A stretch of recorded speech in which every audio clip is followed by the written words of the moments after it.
कि देखो, जब भी कोई भगवान को अपने मस्तक पर बिठाता है, मस्तक पर बिठाने का मतलब है बुद्धि में धारण करना। जब हमारी बुद्धि में भगवान आते हैं तो जितने भी ये पहरेदार कौन है, बोले काम क्रोध लोभ आदि ये दुर्विकार ही हमारे लिए वो राक्षस हैं जो भय दिखा रहे हैं, वो सब अचेत हो जाएंगे।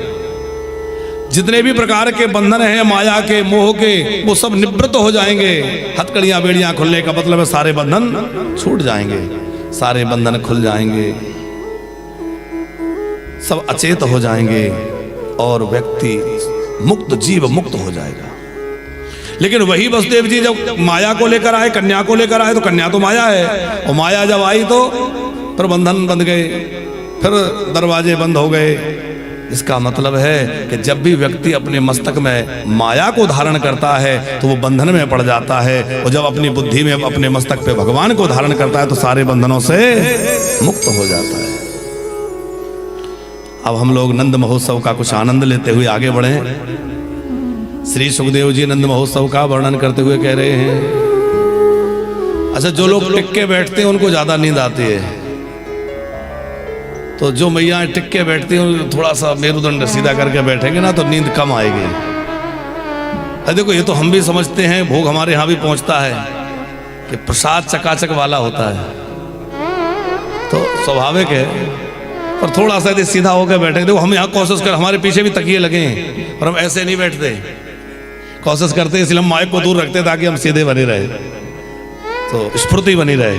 तो आप लोग भी कोशिश करिए कि टिक के कम बैठे, सीधे बैठेंगे तो नींद नहीं आएगी, और नींद आएगी देखो मैया को जगा दो, बहुत देर हो गई। देखो कैमरा घूमेगा और आपको सब जगह दिखाएगा कि देखो ये सो रही हैं, इसलिए नहीं दिखाना नहीं पर गलती से तो दिख ही जाते हैं। अच्छा हमें सामने कम दिखते हैं, यहाँ हमारे सामने जो स्क्रीन लगी इसमें ज्यादा दिख जाता है, सच्ची है। वैसे तो ध्यान नहीं जा पाता, पर यहाँ ध्यान जाता है, अरे ये सो रहे हैं। बोलो वृंदावन बिहारी लाल की। सुखदेव जी वर्णन कर रहे हैं, राजन नंदस्त्वात्मजोतपन्ने आहो ये विप्राण वेदज्ञान स्नातः शुचि अलंकृता। नंद बाबा को जैसे ही समाचार मिला कि मेरे यहाँ लाला हुआ है, नंद बाबा आनंद में विभोर हो गए, दौड़कर यमुना जी में गए, यमुना जी में गोता लगाया और सुंदर श्रृंगार किया।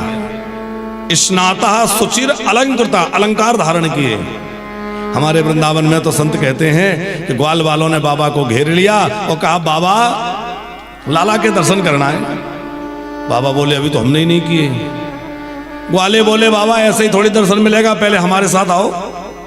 तो ग्वाल वालों ने बाबा को सजा दिया, बढ़िया सुंदर नई बगलबंदी पहना दी, सुंदर पाग बांधी, गले में सुंदर पटका डाल दिया और बढ़िया जो है मालाएं पहना दी और बाबा के मूंछों में इत्र लगा दिया। अब बाबा को सजा धजा के बोले अब चलो। तो पीछे सब ग्वाला नाचते गाते भये, आगे आगे बाबा चल रहे हैं झूमते भये। सब ग्वाल वाल कह रहे हैं बाबा बधाई हो, बाबा बधाई हो। बाबा भी कह रहे हैं भैया तुम सबन को भी खूब खूब बधाई हो। बाबा बोले देखो भैया मेरे घर में बुढ़ापे में लाला जो भयो है तो इससे विप्रण को आशीर्वाद है, ये महापुरुषों की कृपा है। तो पहले हम शास्त्रीय विधि का पालन करें। तो आहू ये विप्रान वेद ज्ञान, जो वेदज्ञ ब्राह्मण है उनको बाबा ने आमंत्रित किया, आमंत्रित करके बड़ा सत्कार किया, उनके चरण धोए, आसन पर बैठाया और कहा हे ब्राह्मण देवताओं आप सबों का आशीर्वाद फल गया और आज मेरे घर में बुढ़ापे में लाला हुआ है। अब आप शास्त्र विधि का पालन करते हुए मेरे लाला का जातकर्म संस्कार करिए। जब बच्चे का जन्म होता है तो कौन सा संस्कार होता है? जातकर्म। 16 संस्कारों में एक संस्कार है जातकर्म संस्कार। अब देखो जब बच्चे का जन्म होता है तो सूतक लग जाता है, सुना है तुमने? तो सूतक में पूजन कैसे होगा? हाँ क्या बोलते हैं आपके यहाँ? स्वर, सोवर, सोवर, सुआ। हाँ अब वो भाषा का अंतर है। अच्छा अच्छा, नहीं हम वैसे उसको शास्त्र हिसाब से सूतक और पातक दो वैसे माने गए हैं। तो जन्म में सूतक माना जाता है और मरण में पातक माना जाता है। उस शब्दों का फेर है, हो सकता है आपके यहाँ उसको स्वर क्या बोलते हैं। हाँ, अब देखो शब्दों में गड़बड़ हो जाए तो ऐसे अब देखो बच्चों का सुना एक बात। एक दामान जी अपने ससुराल जा रहे थे और नई नई शादी हुई थी, ससुराल पहली बार जा रहे थे। बेचारा बिना पढ़ा लिखा गांव का व्यक्ति, अपने मित्रों से पूछा कि भैया वहां जा रहा हूं मैं, क्या ध्यान रखूं। उसने बहुत कुछ समझाया पर उसके कुछ समझ में आ नहीं रहा था। बोले सीधे सीधे याद रखना, जिन शब्दों के साथ कु लगता है, का लगता है, वो खराब होते हैं, और जिनमें सा लगता है वो, तो जैसे कुसंस्कार सुसंस्कार ऐसे लगते हैं ना सब शब्दों में, ध्यान रखना। तो बोले बिल्कुल ठीक है। अब वो मोटी मोटी बात उसको समझा दे। वो ससुराल गया और जैसे ही गया तो सब अरे कुंवर साहब आ गए, कुंवर साहब आ गए। उसने कहा शुरुआत ही खराब से हो रही है, इतना तो मैं सीख के आया हूं।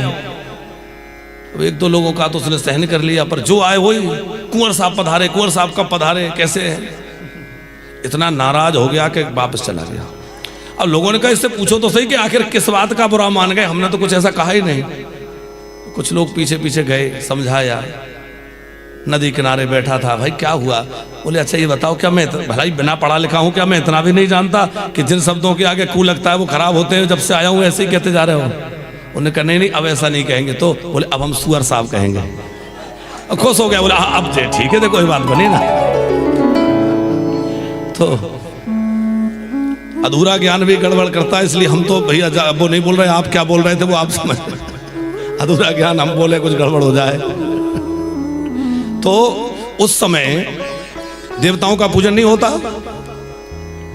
फिर जात कर्म संस्कार कैसे होगा, उसमें तो वेद मंत्र पढ़े जाएंगे, देवताओं का अर्चन होगा। तो उसकी पहले परंपरागत विधि ये थी कि जब बच्चे का जन्म होता था तो उसका नाल छेदन नहीं होता था। जब तक नाल नहीं कटेगा तब तक वो, आप क्या कह रहे थे, वो शुरू नहीं होता। हाँ, तो वो नाल छेदन के बाद ही सूतक माना जाता है। तो पहले दाइयां जो प्रसव कराते थे तो वो नाल छेदन नहीं करते थे।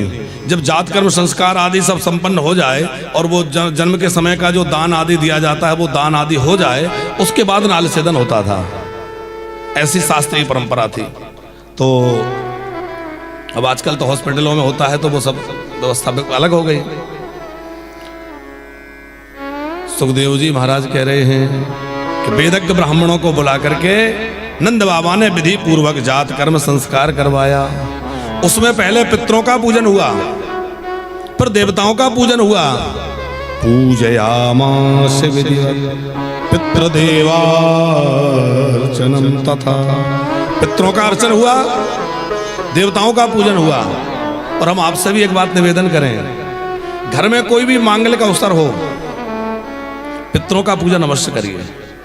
पितरों को कभी विस्मृत नहीं करना चाहिए। चाहे घर में शादी ब्याह हो, घर का गृह प्रवेश हो, कोई बड़ा उत्सव हो रहा हो, कोई भी मांगलिक अवसर हो, उसमें भी पितरों का स्मरण अवश्य करना चाहिए।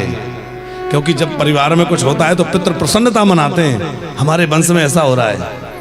तो यदि हम लोग उनको याद ना करें, हम उनके लिए कुछ भी ना करें, तो वो निराश होकर लौट जाते हैं। देखो हम तो बड़े अब देखो कोई मेहमान आए और बड़े भाव से आए और हम उसको राम राम भी ना करें तो दुखी होकर लौट जाएंगे कि नहीं। अरे बताओ, हम इतने मुझसे गए, वहां किसी ने हमसे बात ही नहीं की, हमारे लिए कोई व्यवस्था नहीं। तो हमारे पितृ जब हमारे घर में कुछ होता है तो बड़े भाव से आते हैं। देखो हमारे वंश में ऐसा हो रहा है। अब वो वहां से यहाँ आए और देखे वो हमारा तो कोई स्थान नहीं, हमारे लिए कोई व्यवस्था नहीं, हमारा कोई नाम नहीं ले रहा है, तो थोड़े दुखी नहीं होते या श्राप नहीं देते, थोड़े से निराश होकर चले जाते हैं। और उनकी वो निराशा हमारे लिए ठीक नहीं है। इसलिए पितरों का पूजन हर कार्य में अवश्य करना चाहिए। नंद बाबा ने खूब गायों का दान किया, सजा धजा के गैयाओं को। कि धेनूनां नियुते प्रादात् विप्रेभ्यः समलंकृते। गायों को सजा धजा करके उनके ऊपर वस्त्र उड़ा करके खुर में चांदी लगाई, सींगों में स्वर्ण लगाया, बढ़िया सजा धजा के गैया दान करी। तो कितनी गाय दान करी? 2 लाख गाय नंद बाबा ने दान करी। नियोते प्रादात यहां लिखा हुआ है, धैनु नाम नियोते प्रादात, 2 लाख गैया दान करी। आप कहेंगे हैं से कितनी गैया थी नंद बाबा के? कितनी थी? 9 लाख गैया थी नंद बाबा के। अब जिसके यहाँ 9 लाख गैया होंगे तो फिर तो 2 लाख कर सकते हैं। अब हम लोग करना चाहें तो एक भी गैया दान नहीं कर पाते, क्योंकि हमारे पास गैया है ही नहीं है? इसलिए गौ सेवा अवश्य करनी चाहिए। तापड़िया जी, अभी एक पुराण में कहीं प्राप्त हुआ कि गोदान का फल भी कम मिलता है जब कम से कम व्यक्ति 10 गायों का पालन करे, फिर वो 1 गैया दान कर सकता है। ऐसे नहीं कि गैया कहीं से ली और दे दी। अब आजकल तो मजबूरी वही है, व्यक्ति ले करके दे देता है, क्यों घर में तो रख नहीं सकते। लेकिन शास्त्रीय विधि ये है कि कम से कम 10 गायों की सेवा करे, पालन करे, फिर 1 गैया दान करे, तो पूरा फल गौदान का मिलता है। नंद बाबा तो खूब गौ सेवा करते हैं, सजा धजा के गायों का दान किया है। दौड़ दौड़ के गोपियां आ रही हैं, ग्वाले आ रहे हैं, नंद बाबा को, यशोदा मैया को बधाई दे रहे हैं, बाबा बधाई हो, मैया बधाई हो, और सब आनंद में झूम रहे हैं। नंद बाबा को ग्वालों ने घेर लिया, फिर से बाबा दर्शन कराओ। बाबा बोले भैया अभी तो हम ही को दर्शन ना आए भाई। एक ग्वाला बोला बाबा ऐसे दर्शन नहीं होंगे, थोड़े नाच नाच के चलो। बाबा बोले नाचना पड़ेगी? बोले और नहीं तो क्या। बाबा बोले हम तो कभी नाचे ही नहीं, लेकिन अब तो नाचना पड़ेगी। तो कुछ ग्वालों ने नंद बाबा को घेर लिया, कमर में पटका बांधा और इधर से इधर नंद बाबा को खींचने लगे। बाबा गोल गोल घूम जा रहे हैं। अच्छा, जो ग्वाल वाल आ रहे हैं वो कोई दूध लेके आ रहा है, कोई दही लेके आ रहा है। नंद बाबा ने पूछा ये सब किस लिए? बोले लाला के लिए। बाबा बोले अरे बाबरे, अभी तो वो अपनी मैया का दूध पीना भी नहीं जानता, तुम्हारा ये मटकी भर भर के दूध दही पी लेगा? बोले बाबा नहीं पिएगा तो हम अपने लाला पर न्यौछावर करके और यही बार देंगे। आज हमारा जो भी धन है, देखो वो दूध दही क्यों लाए?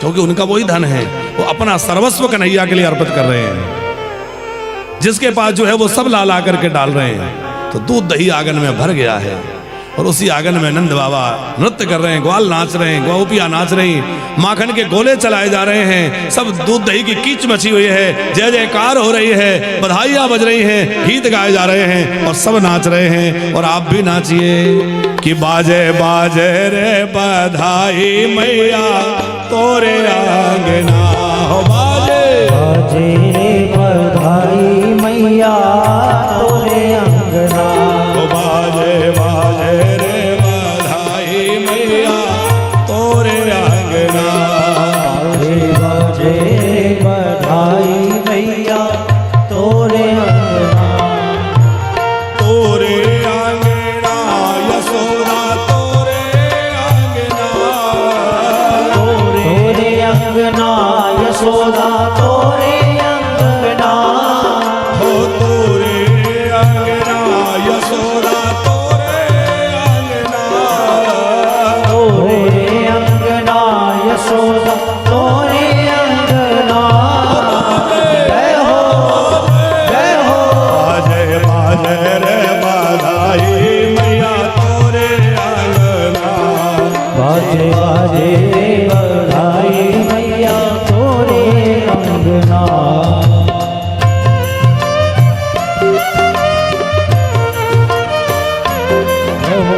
बोलो नंद के लाला की जय हो।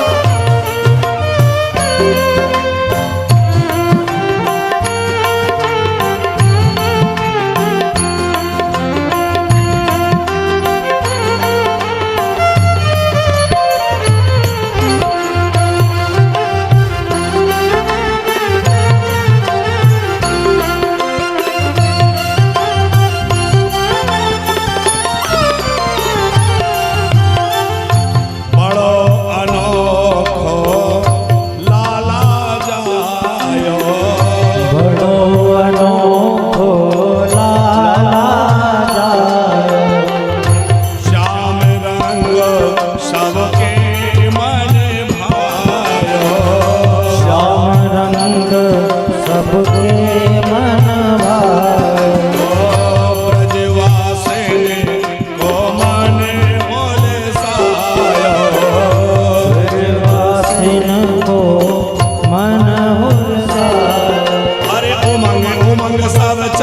नंद घर बाजे बाजना उमंग उमंग सब चले नंद घर बाजे बजना जय हो जय हो बाजे बाजे रे बधाई मैया मोरे अंगना बाजे रे बधाई मैया तोरे अंगना बधाई हो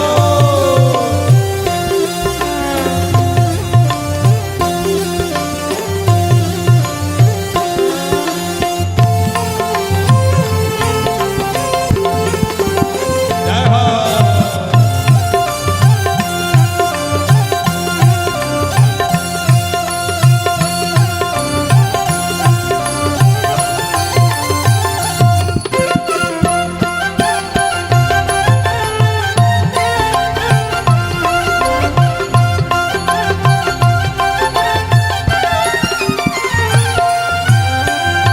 नंद भवन ऐसो सजवायो नंद भवन है सो सजवायो वैकुंठ को दियो लजायो वैकुंठ को दियो न जायो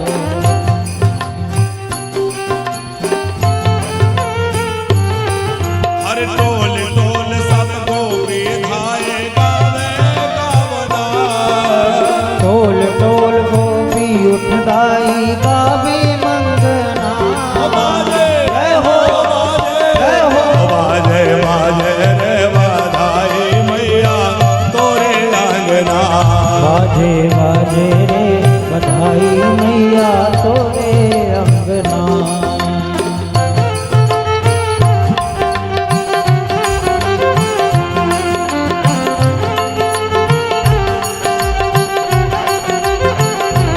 बधाई हो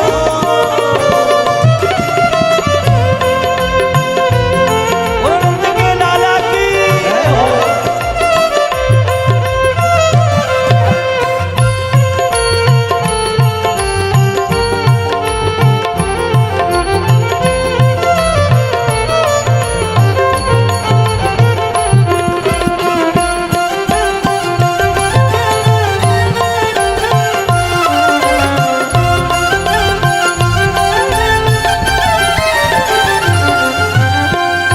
ब्राह्मण हो सब वेद पढ़तो है ब्राह्मण हो सब वेद पढ़त है ओ स्वस्ति न इंद्रो बृहस्पति स्वस्ति न होगा विश्ववेदा स्वस्ति न तार्क्ष्यो अरिष्टनेमि स्वस्ति नो बृहस्पति ब्राह्मण हो सब वेद पढ़तो है ब्राह्मण हो सब वेद पढ़त है ओ नंद बाबा गौदान करतो है नंद बाबा गौदान करत है आग पिछोरा ग्वाल लेतो है बाग पिछोरा पाल लेत है गोपिन को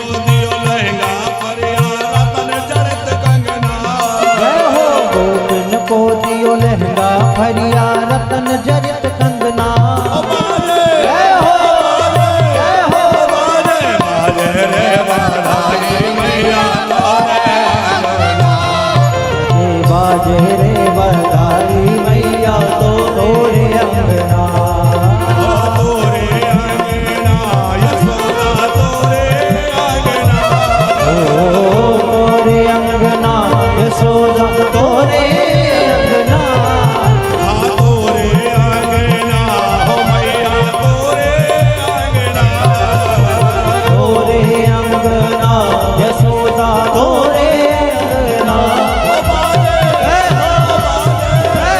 बाजे बाजे रे बधाई मैया तोरे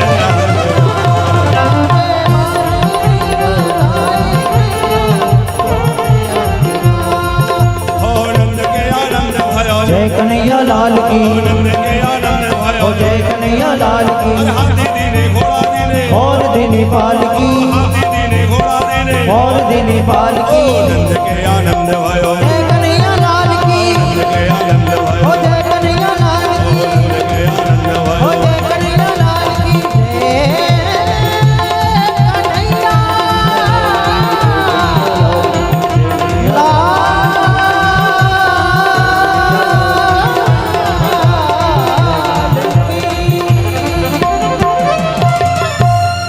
कि बाजे बाजे रे बधाई मैया तोरे अंगना तोरे अंगना यशोदा तोरे अंगना हाँ तोरे अंगना यशोदा तोरे अंगना बाजे बाजे रे बधाई मैया तोरे और नंद अंगना के लाला की जय हो बड़ा जोर का उत्सव चल रहा था। गोपी ग्वाल तो आ ही रहे हैं, ऋषि मुनि मन में विचार करते हैं कि भैया जिनके लिए हम तपस्या कर रहे थे, योग साध के बैठे थे, वो तो नंद भवन में प्रकट हो गए हैं।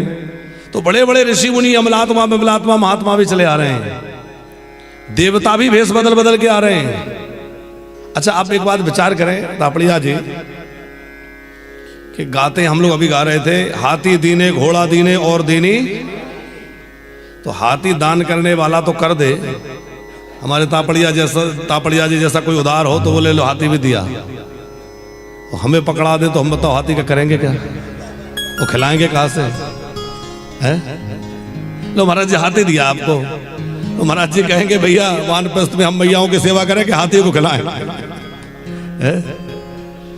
तो हाथी हर कोई तो नहीं ले सकता, हाथी तो वही ले पाएगा जिसके पास उतनी गुंजाइश होगी। और फिर पालकी दीनी, तो कार में तो एक ही ड्राइवर से काम चल जाता है, पालकी उठाने तो 4 लोग चाहिए, तो 4 को रख पाए खिला पाए वही तो पालकी लेगा। तो नंद बाबा लुटा तो रहे हैं पर लेने वाला कौन है? बोले भैया बड़े बड़े देवता झोली फैला के खड़े हैं, भैया तेरे द्वार पर तो आज परमात्मा प्रकट हुआ है, तेरे आंगन में आज परमात्मा आ गया है, इसलिए अब तो हम भी याचक बने खड़े हैं। और केवल देवता ही क्यों, महादेव भी पधारे। अष्टमी में लाला प्रकट भय, नंद महोत्सव मना 9वीं तिथि में, और 12वीं तिथि में भगवान शंकर पधारे। अपने आप को छिपाने का बहुत प्रयास किया, योगी का रूप बनाया, द्वार पर आकर खड़े हो गए, भिक्षाम देही भिक्षाम देही भिक्षाम देही। और यशोदा जी के द्वार से कोई साधु संत कभी निराश होकर नहीं लौटता। मैया ने कहा बाबा जो चाहें दे दो, गोपियों ने बड़ा आग्रह किया लेकिन बाबा कुछ भी, केवल लाला का दर्शन करना है। मैया बाबा बड़ा हठीला है, जिद करके हट करके बैठा है कि बस लाला का दर्शन करना है। मैया बोली पर ये कैसे संभव है, चलो मैं समझाऊं। तो यशोदा मैया बाहर आई, यशोदा मैया ने आके समझाया बाबा यदि आपको भिक्षा कम लगती हो तो आप मुझे आज्ञा करिए, मैं आपके गौएं दे दूं, रत्न आभूषण दे दूं, भूमि दे दूं, क्या चाहते हैं? ये तेरी दुनिया दौलत ना ये कंचन का, ना ये कंचन का, अपने लाला के दर्शन करा दे मैया, अपने लाला के दर्शन करा दे मैया। मैं दर्शन को आया, मैं दर्शन को आया। मैया मैं तो दर्शन के लिए आया हूँ, अपने लाला का दर्शन करा दे। अब मैया डर रही है, इनका भेष तो देखो कैसा है, गले में नाग लपटे हुए हैं, बड़ी बड़ी जटाएं हैं, इनके रूप को देख के मेरा लाला डर गया, इन नागों को देख के कन्हैया डर गया, तो फिर क्या होगा? बाबा मैं बार बार आपसे प्रार्थना करूं, आप भिक्षा कम लगती हो तो और जो मर्जी ले लीजिए, पर आप ऐसी हट मत करिए। बोले बाबा, बोले मैया मैं और कोई भिक्षा नहीं चाहता, मुझे तो लाला के दर्शन चाहिए। यशोदा जी ने कहा कि देखो बाबा हट करोगे तो बात नहीं बनेगी, यदि तुम्हारी हट है कि दर्शन करोगे तो मेरी भी हट है कि मैं दर्शन ना ही कराऊंगी। भोले बाबा बोले तो मैं भी बिना दर्शन के नहीं जाऊंगा। आप ब्रज में गए होंगे तो नंदगांव के आगे आसेश्वर महादेव हैं। वो आसेश्वर महादेव कैसे विराजे? बोले भाई जाके भगवान शंकर ने अपना त्रिशूल गड़ा लिया, अपने राम यहीं बैठेंगे और जब तक दर्शन नहीं मिलेगा, कब तक नहीं मिलेगा? अरे अभी नहीं निकलने देगी, थोड़े से बड़े हो जाएंगे, घुटघुट निकलेंगे। भैया बोली मैं बाहर ही नहीं जाने दूंगी। बोले घुटघुट भी नहीं आएंगे तो सखाओं के साथ खेलते खेलते कभी तो आएंगे, गैया चराने आएंगे, कैसे ही तो निकलेंगे, मैं तो दर्शन करके ही जाऊंगा। आशा लगा के बैठ गए, नाम ही पड़ गया आसेश्वर महादेव। और जो ब्रज में आसेश्वर महादेव के दर्शन करता है उसकी सब आशाएं भगवान शंकर पूरी करते हैं। भोले बाबा मंत्र जप करने लगे, श्री कृष्ण शरणम मम, श्री कृष्ण शरणम मम, श्री कृष्ण शरणम मम, श्री कृष्ण शरणम मम, श्री कृष्ण शरणम मम, श्री कृष्ण शरणम मम, श्री कृष्ण शरणम मम, श्री कृष्ण शरणम मम, श्री कृष्ण शरणम मम, श्री कृष्ण शरणम मम, श्री कृष्ण शरणम। अब भोले बाबा मंत्र जप रहे हैं। देखो 4 हटें बड़ी प्रसिद्ध हैं। कौन कौन सी? एक तो योगी की हट, एक राज हट, एक बालकों की हट। तो राज हट, योगी हट, बाल हट, और एक हमारी माताएं भी आधी हट कर लें तो फिर मानना ही पड़ता है? तो भोले बाबा परम योगी हैं, उधर योगी की हट है, इधर मैया ने भी अपनी हट ठान ली। कन्हैया को लगा मुझे ही कुछ करना पड़ेगा। छोटे से लाल जी अब बोल तो नहीं सकते कि भैया दर्शन कराने ले चलो, क्या कर सकता है बालक? रो सकता है। तो बाल कृष्ण धीरे धीरे रोना शुरू कर दिए। अब रोने लगे तो धीरे धीरे इतना जोर जोर से रोने लगे कि मैया यशोदा परेशान हो गई। सारी गोपियां आती, अरे यशोदा तुमको अभी सुहूर नहीं है, लाओ मुझे दो। बड़ी बूढ़ी गोपियां खूब लाला को चुप कराती, लेकिन लाला तो रोते ही जा रहे हैं। एक गोपी बोली, मैया मुझे लगता है वो बाबा बैठा उसने कोई जादू कर दिया, क्योंकि जब से बैठा उसके होंठ हिल रहे हैं, वो कुछ मंत्र बोल रहा है। मैया बोली जाके पता कर, कोई झाड़ फूक जानता है क्या? एक गोपी दौड़ती हुई गई, बाबा अच्छा ये बताओ, कुछ झाड़ना फूकना भी आता है, कैसे खड़िया पलटन हो? बोले बाबा बोले इससे क्या मतलब? बोले नहीं, वो हमारा लाला रो रहा है। अच्छा लाला को झाड़ना है? अरे फिर तो बिल्कुल जल्दी ले आओ, ये तो हमारा काम ही है। भोले बाबा को अवसर मिल गया, द्वार पर आ गए और द्वार पे आकर बड़े प्रेम से गा रहे हैं, श्री कृष्ण शरणम मम, श्री कृष्ण शरणम मम, श्री कृष्ण शरणम मम, श्री कृष्ण शरणम, श्री कृष्ण शरणम मम, श्री कृष्ण शरणम मम, श्री कृष्ण शरणम मम, श्री कृष्ण शरणम मम, श्री कृष्ण शरणम मम, श्री कृष्ण शरणम मम, श्री कृष्ण शरणम मम, श्री कृष्ण शरणम। बड़े प्रेम से भगवान शंकर शरणागत मंत्र जप रहे हैं। उधर मैया डरती डरती अपने लाला को सजा धजा के लेके आई, वस्त्र से ढक लिया कहीं नजर न लग जाए। और जैसे यशोदा की गोद में अपने इष्ट देवता को, अपने परम ब्रह्म परमात्मा श्री कृष्ण को देखा, भोले बाबा जो है आनंद विभोर हो गए, नाच उठे भगवान शंकर, प्रेम मुग्ध हो गए। और भोले बाबा की आंखों से प्रेम अश्रु की धारा लग गई। और भोले बाबा की उस प्रेम दशा को देख के बालकृष्ण जो थे वो रोना भूल गए। बालकृष्ण बाबा की वह प्रेम विह्वल दशा देख रहे हैं। वाह बाबा कैसा प्रेम है आपका। एक गोपी बोली, देखा मैया बाबा कितना चमत्कारी है कि लाला का रोना अपने ऊपर ले लिया। पहले लाला रो रहा था, अब बाबा रो रहा है, माने बाबा ने लाला का रोना अपने ऊपर ले लिया। मैया बोली, बाबा कुछ हाथ वाथ देखना जानते हो? भोले बाबा को लगा कि अच्छा मौका है ठाकुर जी को छूने का। वैसे तो मैया छूने नहीं देगी, पर इसी बहाने छू लेंगे। तो भोले बाबा ने सोचा पर हाथ ही क्यों छुए, पैर छुए। क्या बोले बाबा? बोले मैया हाथ देखना तो नहीं आता पर पैर देखना आता है। हम बाबा थोड़े अलग ढंग के हैं, हाथ की रेखाएं नहीं, हम पैर की रेखाएं देखते हैं। अरे बाबा आप हाथ की रेखा देखो, चाहे पांव की देखो, चाहे माथे की देखो, पर ये बताओ लाला कैसा होगा, इसका भविष्य कैसा होगा। और भोले बाबा उन लाला के छोटे छोटे चरणों को पकड़ के सहला रहे हैं, उनका स्पर्श कर रहे हैं, उसका सुख आनंद ले रहे हैं और बोलते जा रहे हैं मैया तेरा ये लाला बड़ा प्रतापी होगा, बड़ा यशस्वी होगा, दयालु होगा, दानी होगा, और मैया ये बड़ा नटखट होगा, शरारती होगा। और मैया डरपियो मत, बड़े बड़े संकट तेरे लाला पर आएंगे, पर उन सबसे ये लाला आराम से निकल जाएगा, कोई संकट इसका कुछ बिगाड़ नहीं पाएगा। अच्छा बाबा ये बताओ हमारी बहू कैसी होगी, क्योंकि माताओं को सबसे ज्यादा यही लगी रहती है कि बहू कब आएगी, कैसी होगी। बोले बाबा बोले मैया एक दो बहू नहीं होंगी, अभी से महल बनवाना शुरू कर दो, क्योंकि 16,108 बहुएं आएंगी, अभी से व्यवस्था कर लो।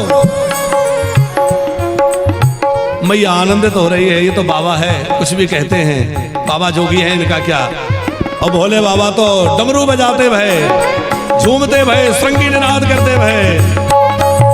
श्री कृष्ण शरणम मम, श्री कृष्ण शरणम, श्री कृष्ण शरणम श्री कृष्ण शरणम ओ श्री कृष्ण शरणम मम, श्री कृष्ण शरणम ओ श्री कृष्ण शरणम मम, श्री कृष्ण शरणम श्री कृष्ण शरणम मम, श्री कृष्ण शरणम, श्री कृष्ण शरणम श्री कृष्ण शरणम श्री कृष्ण शरणम मम, श्री कृष्ण शरणम श्री कृष्ण शरणम श्री कृष्ण शरणम श्री कृष्ण शरणम मम, श्री कृष्ण शरणम श्री कृष्ण शरणम। भोले बाबा बड़े आनंद में झूमते भय कैलाश की ओर चले गए और माता पार्वती को बड़े प्रेम से सुना रहे थे, देखा देवी मैंने कैसे दर्शन किया। पार्वती जी बोली बहुत आनंद रहा, पर अच्छा एक बात बताओ, वो गोपी ना होती जिसने मैया को समझाया कि बाबा बड़ा चमत्कारी है, ये सब व्यवस्था, तो वो गोपी ना होती तो भोले बाबा बोले फिर तो दर्शन मुश्किल था। पार्वती जी बोली वो गोपी और नहीं, कोई नहीं थी, वो गोपी मैं ही थी। मैंने देखा कि बड़ी देर से आशा लगाए बैठे हैं और कोई दाल गल नहीं रही है, कोई व्यवस्था बन नहीं रही है, तो मैं ही गोपी बन के पहुंच गई। तो बड़ा आनंद हुआ। अब कंस को तो बड़ी चिंता हो रही थी, क्योंकि वो कन्या को पछाड़ा तो वो आकाश में उड़ते हुए कह गई थी ना कि तेरा शत्रु कहीं और पहुंच गया। इमरजेंसी मीटिंग कंस ने बुलाई, वो मीटिंग हुई कि भाई क्या करें। बोले अभी शत्रु ज्यादा बड़ा तो हुआ नहीं है, 2-4 दिन का होगा, ऐसा करो महीने भर के अंदर जितने बच्चों का जन्म हुआ है सबको मार डालो। कंस बोला कि यदि हम इस तरह बच्चों को छीन छीन के मारेंगे तो प्रजा विद्रोह फैल कर देगी कि भाई राजा तो बड़ा अन्यायी है, तो ऐसे मारो कि पता भी ना चले और बच्चे भी मर जाएं। पूतना बोली महाराज ये काम मुझे सौंप दो, क्योंकि मैं घरों के अंदर बड़े आराम से चले जाऊंगी, स्त्री हूं। पूतना को देख के सब लोग हंस पड़े, तुझे कोई घर में जाने देगा? क्योंकि पूतना का स्वरूप बड़ा भयंकर है, बड़ी बड़ी दाढ़ें हैं, विशाल नक हैं, गोल गोल बड़ी बड़ी लाल लाल आंखें हैं, टेढ़े टेढ़े बड़े लंबे बाल हैं, और उसकी भयंकर आकृति को देख करके लोगों को भाई तुझे कोई जाने देगा? वो बोली कि देखो मैं पूतना जो है मैं माया जानती हूं। अच्छा, तो माया से उसने बड़ा ही सुंदर स्वरूप बना लिया। कंसेन प्रहिता घोरा पूतना बाल घातनी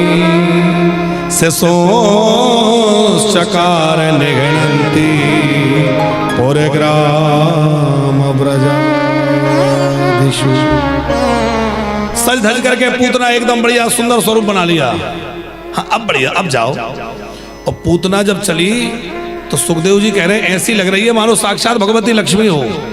बड़ा सुंदर स्वरूप बनाया इसने, हाथ में कमल का पुष्प लेके उसको घुमाती भई, इठलाती भई, सुंदर रूप बना के कहाँ चली? ब्रजमंडल की ओर। अब वो जहां जाती है सब जगह एक ही चीज की चर्चा है, एक ही हल्ला है। क्या? बोले यशोदा जी के यहाँ बड़ा अद्भुत लाला हुआ है। अरे यशोदा जी के यहाँ बड़ा भारी उत्सव चल रहा है। तो सोचा बाद में कहीं जाऊंगी, सबसे पहले वहीं जाऊं। तो सीधा नंद भवन की ओर, गोकुल की ओर चली। और सुखदेव जी वर्णन करते हैं, कंसेन प्रहिता घोरा, वह घोर रूप वाली पूतना जो है, लेकिन अघोर रूप बना करके, सुंदरी बना करके, जो बालकों को मारने वाली है, वह सुंदर स्वरूप धारण करके आई है। यशोदा मैया को बधाई देने का नाटक करने लगी। बहना बधाई हो, यशोदा बधाई हो। अब यशोदा जी देख रही, ये कौन आ गई? मैं तो जानती नहीं हूं, लेकिन इतना सुंदर स्वरूप बनाया है, ऐसी चमकीली साड़ी और ऐसी बढ़िया आकर्षक स्वरूप। मैया ने सोचा कि भाई इतने प्रेम से बधाई लेकर आई है तो कोई दूर के रिश्ते की कोई ना कोई तो होगी। अब अचानक पूछे कि तुम कौन, तो शायद बुरा मान जाए। तब तक पूतना ही बोल पड़ी, ना पहचानी? अरे कैसे पहचानोगी, पहली बार ही तो आई हूं। देखो मैं मथुरा से आई हूं, मैं ब्राह्मणी हूं। अब झूठ बोल रही है तो राक्षसी। क्या कह रही है? मैं तो ब्राह्मणी हूं और आशीर्वाद देने आई हूं तुम्हारे लाला को। देखो यशोदा, मैंने सुनी कि तुम्हारे यहाँ बुढ़ापे में लाला भयो, तो मुझे ऐसो वरदान है कि मैं या लाला को आशीर्वाद दे दूं, अपना दूध पिला दूं, वो निरोगी हो जाए, दीर्घायु हो जाए। अब आई तो जहर लगा के मारने, और क्या कह रही है? मैं जिसको दूध पिलाऊंगी वो निरोगी हो जाएगा। यशोदा मैया को लगा कि दया करके कृपा करके आई है। बोले देखो देखो वो पालने में सो रहा है, चले जाओ, आशीर्वाद दे दो। अब मैया कुछ दूसरी गोपियों से मिलने में लग गई, बहुत भीड़ भाड़ थी, मैया दूसरे लोगों से मिलने में लग गई। तब तक पहुंच गई कृष्ण के पास। पालने में हमारे ठाकुर जी सोए हुए हैं। और जैसे ही कन्हैया ने देखा कि ओहो मौसी जी आ रही हैं, तो कन्हैया ने अपने दोनों नेत्र बंद कर लिए। अब नेत्र क्यों बंद कर लिए? इसके महात्माओं ने अनेक अर्थ निकाले। विबुध्यतां बालकमारिकाग्रहं चराचरात्मा स्वनिमीलिते क्षणा। तुरंत नेत्र बंद कर लिए। क्यों? एक संत बोले इसलिए नेत्र बंद कर लिए होंगे, सोच रहे होंगे कि मैं तो आया था दूध दही माखन का आनंद लेने, और ये आ गई जहर पिलाने। अभी दूध पिया नहीं, माखन खाया नहीं, जहर पिलाने आ गई। तो जहर पीने का अभ्यास तो बिल्कुल नहीं है। तो आंख क्यों बंद कर ली? बोले आंख बंद करके भोले बाबा को बुला रहे हैं। तो शिव जी को आनंद अभ्यास है ना जहर पीने का, कल पिया था ना, कल की कथा में हमने सुना। बोले भोले बाबा को बुला रहे होंगे, आप आ जाओ, आपका ब्रेकफास्ट तैयार है। अब भोले बाबा कहने लगे ठीक है आता हूं। एक संत बोले नहीं इसलिए आंख बंद नहीं करी, तो बोले इसलिए आंख बंद कर ली होगी, सोच रहे होंगे कि भाई बड़ा संयोग है, राम अवतार में आया, वहां भी सबसे पहले एक स्त्री को मारना पड़ा, राक्षसी को। और यहां भी राम अवतार में सबसे पहले किसको मारा? ताड़का को। और यहां भी एक राक्षसी आ गई। तो जब भी राक्षसों को मारना होता है तो शुरुआत राक्षसी से करनी पड़ती है। हाँ, और हमारे धर्म शास्त्रों में स्त्री को मारना अपराध कहा गया है, स्त्री को मारना नहीं चाहिए। तो ठाकुर जी मन में विचार कर रहे हैं क्या करें, पर सोचा कि ये स्त्री नहीं है, ये राक्षसी है। अच्छा देखो, राक्षसों का जन्म देने वाली राक्षसी उनकी माँ। तो राक्षसों को भगवान समाप्त करने आए हैं तो पहले माँ को समाप्त करें जब तो, नहीं तो वो और बच्चे पैदा हो जाएंगे। तो माने राक्षस प्रवृत्ति जहां से पैदा हो रही है पहले उसको मारना है।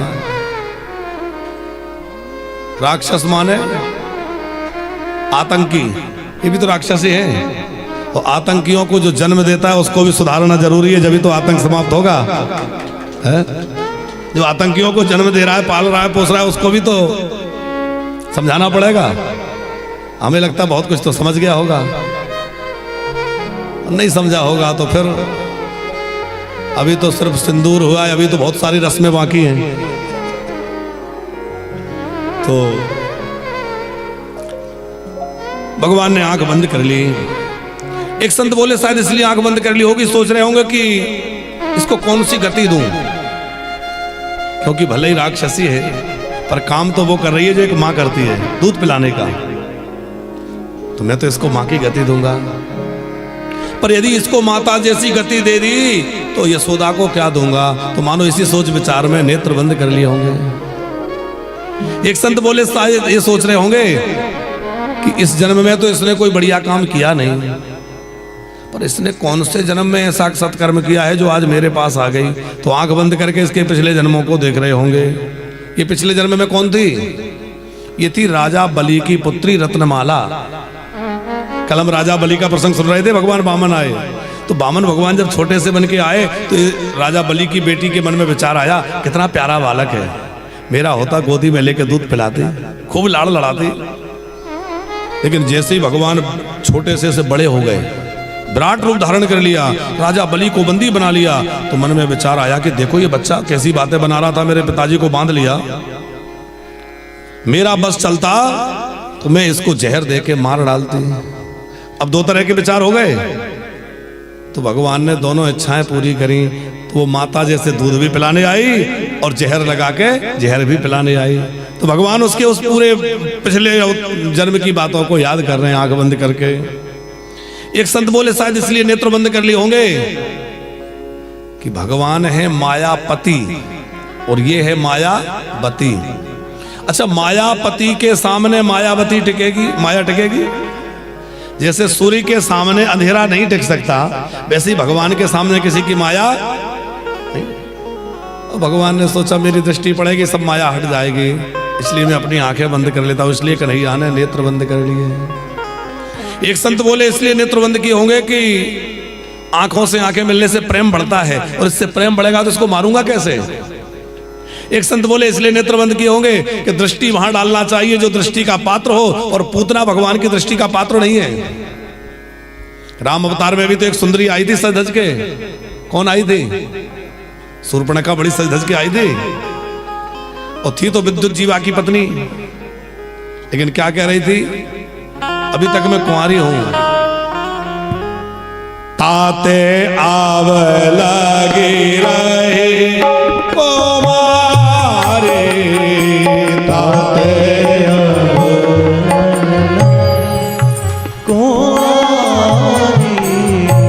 मन माना कछु तुम ही निहारे, मन माना कछु तुम ही हारे। ताते आव लग रहे कुमारे, आते रहे कुमारी। मैं इसलिए अभी तक कुमारी बनी हूं कि मुझे अपने जैसा वर नहीं मिला। तो राम जी को एक बार देखना तो चाहिए कि ये ऐसी कौन सी विश्व सुंदरी आ गई जिसके जैसा वर ही नहीं मिला आज तक। ये बहुत विशेष होगी जब तो इसके लिए अपने जैसा वर मिला ही नहीं पूरी दुनिया में। कह रही है, अच्छा ये राम जी से भी क्या कह रही है? आपको देख के मन थोड़ा थोड़ा भर गया, मन माना कछु तुम ही निहारी, माने पूरी तरह मन आप भी अच्छे नहीं है, कुछ ठीक है चल जाएंगे। तो राम जी को देखना चाहिए, और राम जी उसकी ओर नहीं देख रहे। राम जी कहां देख रहे थे? जानकी जी की ओर। पास में जानकी जी बैठी है। सीता चेताय कहे प्रभु बाता, सीता चिताए कही प्रभु बाता। आहे कुमार मोर लघु भ्राता, हई कुमार मोर लगो भ्राता। आहे कुमार मोर लघु भ्राता, हई कुमार मोर लगो भ्राता। अच्छा अब एक बात विचार करिए, प्रसंग आ गया है तापड़िया जी। कि राम जी कह रहे हैं आहा ही कुमार, ये मेरा भाई अभी कुमारा है, कुमार है। तो क्या लक्ष्मण जी कुंवारे थे? नहीं थे ना, ब्याह हो चुका है। तो राम जी तो सच्चिदानंद है, पर झूठ कैसे कह रहे हैं कि अभी लगे रहे वो कुमारा, कुमार कह रहे हैं। क्यों? हाँ, हमें नहीं सुना भाई। देखो, एक तो इसलिए कुमारा कह रहे हैं कि जो जिस भाषा का जानकार हो उसको उसी भाषा में उत्तर देना चाहिए। अब ये भी कुंवारी नहीं है, विद्युत जीवा की पत्नी है। ये कह रही है ताते अब लग रही कुमारी। तो राम जी कह रहे हैं जैसे तुम कुमारी हो जैसे ये भी कुमार है। एक तो ये भी लेकिन इसका वास्तविक अर्थ क्या है? कुमार का मतलब होता है जिसने काम को मार दिया। लक्ष्मण जी ऐसे एक महापुरुष हैं जिन्होंने काम को जीत लिया है। क्योंकि ये जो मेघनाथ और लक्ष्मण जी का युद्ध हुआ, सचमुच में ये मेघनाथ और लक्ष्मण का युद्ध नहीं था, बल्कि दो सतियों का युद्ध था। उर्मिला और सुलोचना, ये दो सतियां हैं। मेघनाथ की पत्नी सुलोचना भी महान पतिव्रता है और लक्ष्मण की पत्नी भी महान पतिव्रता। तो ये दो सतियों के बीच की तकरार है। और लक्ष्मण जी तो ऐसे कुमार हैं कि जिन्होंने काम को पूरी तरह जीत रखा है। काम को जीतने से, काम को मारने से इनका नाम कुमार हो गया। इसलिए राम जी कह रहे हैं कि ये तो काम विजयी है, इसके पास जाओ, ये तुम्हारा बढ़िया इलाज कर देगा। जिस समय राम जी लौट कर आए अयोध्या में, राज तिलक हुआ, तापड़िया जी जब राम जी का राज तिलक हो गया तो राम जी सबको उपहार बांट रहे थे। तो सबसे कह रहे थे तुम्हें क्या चाहिए, तुम्हें क्या चाहिए। उर्मिला जी से पूछा कि तुम्हें क्या चाहिए। उर्मिला जी बोली कि मुझे आप अपने वो बलकल वस्त्र दे दीजिए जिनको पहन करके आप वन में गए थे। राम जी ने पूछा पर उनका करोगी क्या? अब उनका क्या मतलब रह गया? बोले मैं उनको संभाल के रखूंगी और याद रखूंगी कि एक दिन अयोध्या पर ऐसा भी दिन आया था जिस दिन अयोध्या के शासक परमात्मा श्री राम जो है वो इन बरकलों को पहन के वन में गए थे। 14 वर्ष में बिताए हैं, मैं उनको संभाल के रखूंगी। और उर्मिला ने कहा, वो लक्ष्मण जी ने कहा कि भगवान मैं वन में आपके साथ रहा। हाँ, वो एक ऐसी कथा है, थोड़ा विस्मृत हो रही थी कि ऐसा कहा राम जी ने कि कोई ऐसा व्यक्ति ढूंढो जिसने 80 व्रत होता है, एक 80 व्रत जिसने किया हो। 80 व्रत क्या होता है? बोले जिसने 14 वर्षों तक सोया ना हो, जो 14 वर्षों तक स्त्री का स्पर्श न किया हो, और जिसने 14 वर्षों तक कुछ खाया ना हो, कुछ भी ना खाया हो। तो सब जगह ढूंढवाया पर ऐसा कोई व्यक्ति कहीं नहीं मिला। लक्ष्मण जी बोले सरकार आपका ये नियम पूरा होना चाहिए राज्य तिलक में, तो 80 व्रत मैंने किया है, आप मुझे ले लीजिए सेवा में। राम जी बोले देखो दो बातें तो तुम्हारे साथ घटित हो रही हैं कि स्त्री का तुमने स्पर्श नहीं किया, सोए नहीं, लेकिन तीसरी बात के कुछ खाया नहीं हो। ठीक है तुमने भोजन नहीं किया, अन्न नहीं खाया, पर फल तो खाए। लक्ष्मण जी बोले नहीं सरकार मैंने कुछ नहीं खाया। नहीं, जब भी हम लोग वन में रहते थे तो जब भोजन का समय होता था तो 3 दोने लगाए जाते थे, हम दोनों दोने में लेके पाते थे, तुम्हें भी एक दोना। लक्ष्मण जी बोले सरकार पर आपने दोना मुझे दिया तो होगा, पर कभी खाते देखा है? राम जी बोले नहीं खाते तो नहीं देखा, तुम कहते थे मैं ले लूंगा, रख लेते थे। तो लक्ष्मण जी बोले सरकार वो सारे दोने अभी भी सुरक्षित हैं, वो आपका प्रसाद था इसलिए वो अक्षय हो गया, इसलिए वो फल खराब नहीं हुए। कहाँ है वो? उर्मिला जी से कहा कि लेके आओ, तो उर्मिला जी लेकर आई, उनकी गिनती करवाई गई तो पूरे दोने थे, 4 दोने कम थे। बोले 4 कहां गए? लक्ष्मण जी बोले सरकार जब भी आप दोना देते थे तो मैं उसको बाण की नोक पर रख करके बाण छोड़ता था और वो अयोध्या में उर्मिला के पास आ जाता था, ये पालेगी, क्योंकि मेरे जाने के बाद इसने भी कुछ नहीं पाया, लेकिन इसने भी नहीं पाया, उन सबको सजो के रख लिया। तो 4 कम क्यों है? बोले 4 इसलिए कम हैं कि एक तो जिस दिन चित्रकूट में भरत जी पहुंचे और पिताजी के मरने का समाचार मिला तो किसी ने कुछ नहीं पाया, तो दोने लगे ही नहीं। एक दिन जानकी मैया का हरण हुआ, हम दोनों जानकी जी को ढूंढते ढूंढते आगे बढ़े, उस दिन किसी ने कुछ नहीं पाया। तीसरा, जिस दिन समुद्र के तट पर हम बैठे थे तो समुद्र की से प्रार्थना करते रहे, किसी ने कुछ नहीं पाया। और चौथा, जिस दिन मुझे शक्ति बाण लगा, शक्ति का प्रहार हुआ, मैं मूर्छित था, उस दिन भी किसी ने कुछ नहीं पाया। तो ये 4 दोने जो किसी ने कुछ नहीं पाया वो 4 कम हैं, बाकी सारे के सारे दोने सुरक्षित हैं, क्योंकि मैंने उतने दिनों तक कुछ खाया ही नहीं। वो मैंने एक दिन भी कुछ खाया नहीं। तो आप विचार करो लक्ष्मण जी कितने बड़े त्यागी होंगे। तो कुमार का मतलब है जिसने काम को मार दिया हो, इसलिए राम जी कह रहे हैं तात आहि कुमार मोर लागू कुमार मोर लघु आहि कुमार मोर लघु हरि कुमार मोर लघु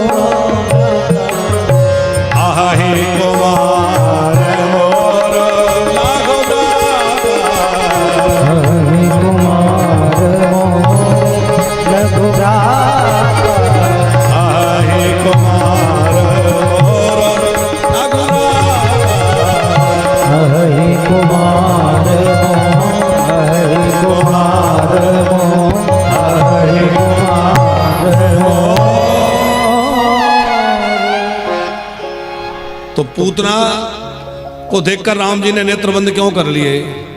बोले जिस समय सूर्पणखा आई थी तो मेरे बाम भाग में किशोरी जी थी, मैं उधर देखने लगा। अब इस समय तो ना इधर कोई है ना इधर कोई है, जब कोई दृष्टि का पात्र ना हो तो आंख बंद कर लो, पर गलत जगह दृष्टि नहीं जाना चाहिए, पूतना की तरफ दृष्टि ना जाए, इसलिए भगवान ने अपने नेत्र बंद कर लिए। बहुत सारे कारण हैं, अब ज्यादा चर्चा लंबी करेंगे तो आगे की कथा छूट जाएंगी, पर एक कारण और जो हमें बहुत प्रिय लगता है राजन भैया, वो ये है कि भगवान बनावटी लोगों की ओर नहीं देखते हैं। जो जैसा है वैसा आ जाए, भगवान कहते हैं मुझे स्वीकार है, पर बनावटी रूप लेके आओगे, भगवान कहते हैं मैं बनावटी लोगों की ओर देखता ही नहीं हूं। ये जैसी है वैसी नहीं आई, बनावटी बन के आई है, इसलिए भगवान ने उधर देखा ही नहीं।